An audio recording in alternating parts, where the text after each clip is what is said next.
তাই রামগিরি মহারাজের এই বিতর্কিত আলোচনার উপরে মুসলমানেরা আঘাত সহ্য করতে না পারে নবীর মহব্বতে নবীর আশেকরা রাস্তায় নেমেছিল। মুম্বাইয়ের জমিনে লক্ষ লক্ষ মুসলমান নেমে স্লোগান দিয়েছিল।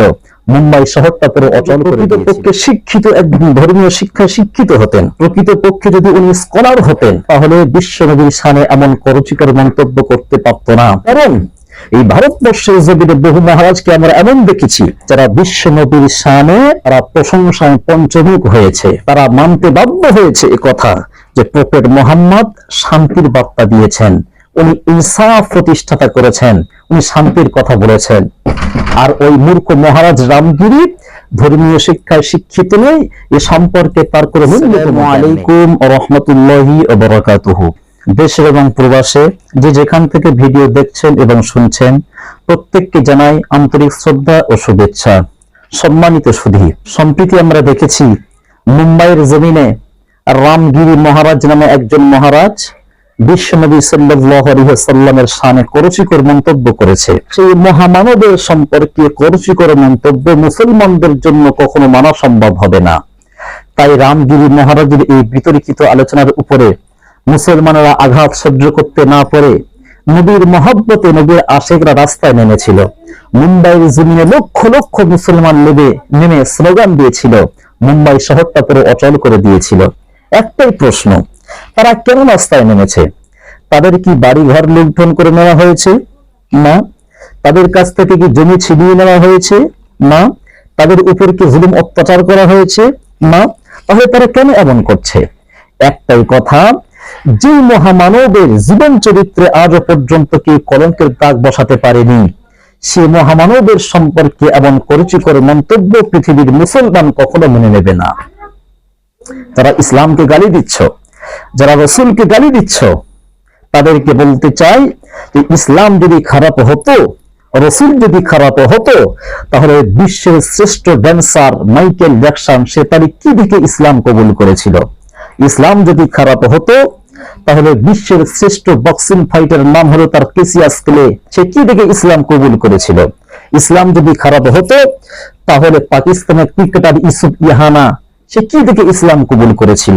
তাদেরকে গিয়ে জিজ্ঞেস করো যে তারা কি দিকে ইসলাম কবুল করেছে। আজ পর্যন্ত কোন মৌলবীর মুখ থেকে এমন কথা শুনেছেন যে তারা রামজির ব্যাপারে করুচিকর মন্তব্য করেছে? কেউ করেনি। তাও আমরা বলি মুসলমানদেরকে যে তোমরা কখনো অন্য ধর্মকে ছোট করবে না। আল্লাহ পাকের আদেশ, ওয়ালা তাসুবুল্লাযীনা ইয়াদউনা মিন দুনিল্লাহি ফায়াসুবুল্লাহা আদওয়ান মিন দুনি। আল্লাহ পাক বলছেন, যারা আল্লাহকে ছেড়ে অন্য কোন দেবদেবীকে পূজা করে, খবরদার তোমরা তাদের দেবদেবীকে গালি দিতে যেও না, তাহলে তারা অজান্তে তোমার আল্লাহকে গালি দেবে। এটা আল্লাহ পাকের আদেশ। অন্য কোনো ধর্মকে ছোট করা যাবে না। আসামের মুখ্যমন্ত্রী কোন একটি লেকচারে উনি ভাষণ দিচ্ছেন যে ইসলাম কি করোনা কি তারাহমিদ জানা চাহিয়ে। উনি বলছেন যে করোনা ভাইরাস যেমন শেষ হয়ে গিয়েছিল, ইসলাম এরকম ভাবে শেষ হয়ে যাওয়া দরকার।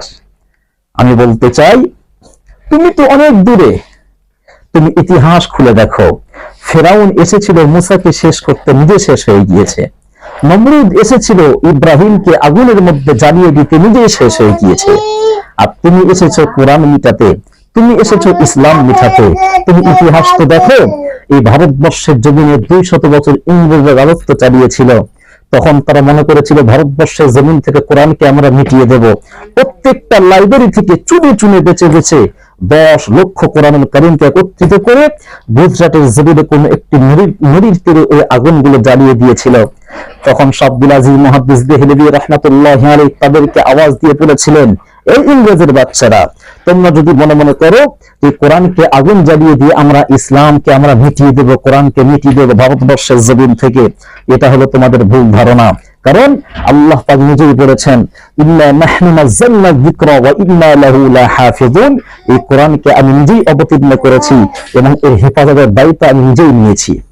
আল্লাহ পাক মানুষের সিনাই কোরআনকে আল্লাহ পাক হেফাজত করেছেন। এইরকম একটা হাফেজে কোরআন যদি জিন্দা থাকে, 100 লক্ষ করে কোরআনুল কারীম আবার ছেড়ে চলে আসবে ইনশাআল্লাহ। এজন্য করে বারবার করে একটি কথা বলি, নিজেদের মধ্যে বিভেদ করবেন না। বিভেদ করার সময় কিন্তু নেই। বাইরের পরিস্থিতি খুব খারাপ। বাইরের পরিস্থিতি কেমন খারাপ শুনবেন? অন্ধ্রপ্রদেশে তিরুপতি মন্দিরে লাড্ডু বন্টন করা হয়। কিছুদিন পূর্বে ধরা পড়েছে ওই লাড্ডুর উপরে নাকি গরুর চর্বি মেশানো হয়েছে এবং কোনো মাছের চর্বি মেশানো হয়েছে।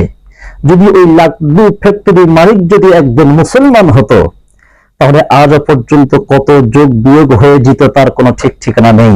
কিন্তু দুঃখের কথা, তদন্ত করে দেখা গিয়েছে ওই লাড্ডু ফ্যাক্টরির মালিক একজন অমুসলিম ভাই, তাই আর কিছু করা গেল না। শুধু তাই নয়, বাইরের পরিস্থিতি কেমন খারাপ দেখেন। আপনাদের মনে নেই যখন ভারতবর্ষের জমিনে করোনা ভাইরাস ছড়িয়েছিল, তখন এক শ্রেণীর মানুষ তারা অপবাদ দিয়েছিল যে করোনা ভাইরাস ছড়িয়েছে দিল্লির নিজামুদ্দিন মার্কাজ থেকে। এক শ্রেণীর মানুষ এরকম বলেছিল। তাই ওলামারা তখন বলেছিলেন যে খামোশি ইখতিয়ার করো, আল্লাহর কাছে দোয়া চাও, আল্লাহর পক্ষ থেকে ফয়সালা আসবে। আলহামদুলিল্লাহ, আল্লাহ পাক ফয়সালা দিয়েছেন। মুম্বাইয়ের হাইকোর্ট থেকে রায় এসেছে যে করোনা ভাইরাস দিল্লির নিজামুদ্দিন মার্কাজ থেকে ছড়ায়নি, গুজরাটের আহমেদাবাদের স্টেডিয়ামে বিমান ট্রেন এসেছিল, সেখান থেকে করোনা ভাইরাস ছড়িয়েছে। আল্লাহর ফয়সালা চলে এসেছে। বাইরের পরিস্থিতি আরো শুনবেন।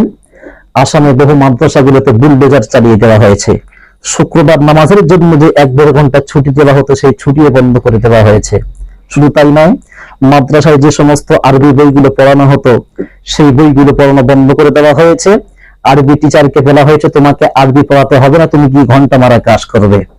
এইরকম পরিস্থিতি এসছে। এজন্য করে বারবার করে বলি, নিজেদের মধ্যে অশান্তি করবেন না। আমাদের সব থেকে বড় ভুল কি জানেন? আমরা নিজেদের মধ্যে ঝগড়া করি, নিজেদের মধ্যে আমরা অহংকার করি, নিজেদের মধ্যে হিংসা করি। নবী করিম আলাইহিস সালাতু ওয়াস সালাম আমাদেরকে একত্রিত করার জন্য এসেছিলেন, আমাদেরকে মিলিত করতে এসেছিলেন, আমাদের মধ্যে বিভেদ করার জন্য আসেননি।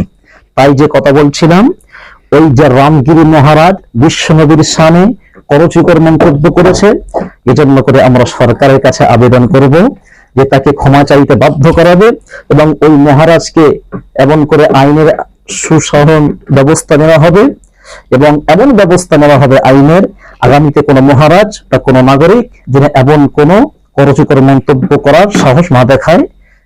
আসসালামু আলাইকুম, ভালো থাকবেন, সুস্থ থাকবেন। আসসালামু আলাইকুম ওয়া রাহমাতুল্লাহি ওয়া বারাকাতুহু।